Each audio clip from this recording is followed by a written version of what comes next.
hills and valleys wait for the dawning.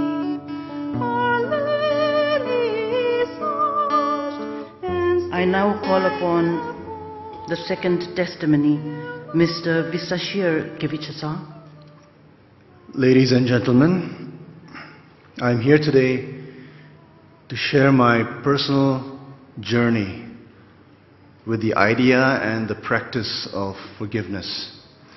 On September 23rd, 1992, when I was a schoolboy, my father, Charlie Kevichasa, was shot and killed not far from here. My younger sister was with him that day, and she was also injured.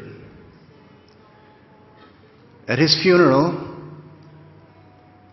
my father's elder brother, my uncle Krele Kevichasa, he stood up and he said, "We as a family forgive those who have done this."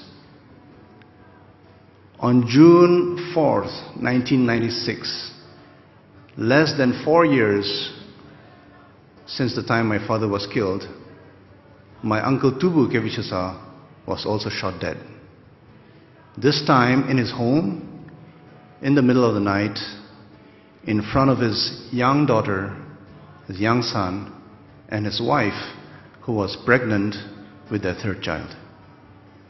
At his funeral, Uncle Krele again stood up and said, "We forgive those who have done this." These two killings have traumatized and influenced and shaped and changed us as a family and as individuals. Since the time my father was killed, I have lived with the belief that I have forgiven, that I must forgive, and that forgiveness is the right thing to do. For me, forgiveness does not mean I don't feel the pain anymore. Forgiveness does not mean I have a memory lapse and I forget what was done to my father and my uncle.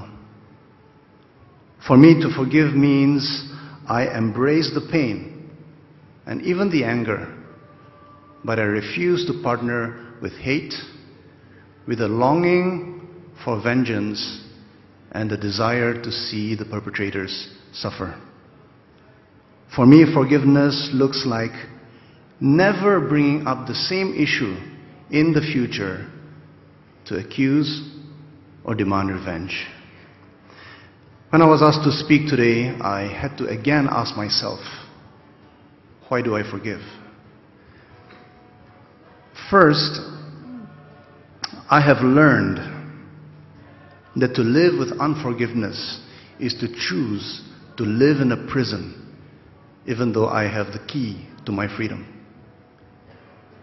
To live with unforgiveness is like drinking poison and hoping that my enemy will die. Second, I am a follower of Jesus Christ.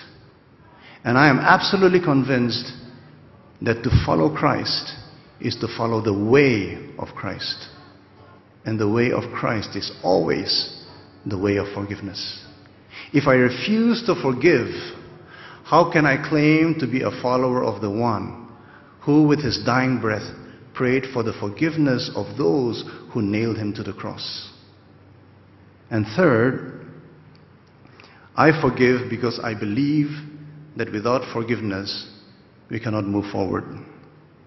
We cannot always hold on to the past and expect to lay hold of the future.